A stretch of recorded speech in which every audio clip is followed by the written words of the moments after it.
કરાય આ ન કરાય.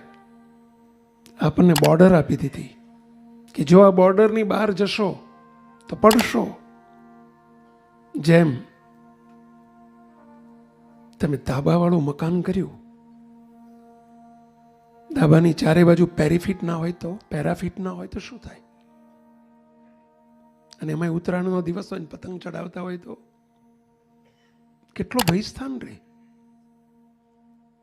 અમે ક્યાંક નવું મકાન કર્યું હોય ને જતા હોય ને સીડી ચડીએ તો બાજુમાં જો રેલિંગ ના કરીએ તરત કહીએ ભાઈ રેલિંગ કરી દેજો પહેલા. રેલિંગ શાના માટે છે? પેરાફિટ શાના માટે છે?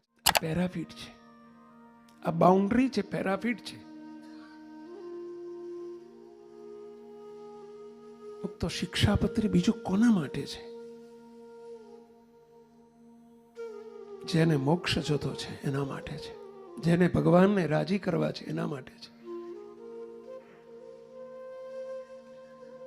જેને મોક્ષની ભૂખ નથી, મોક્ષનો ખપ નથી, રાજીપાની ભૂખ નથી, રાજીપાનું દુઃખ નથી, એને શિક્ષાપત્રીની જરૂર નથી.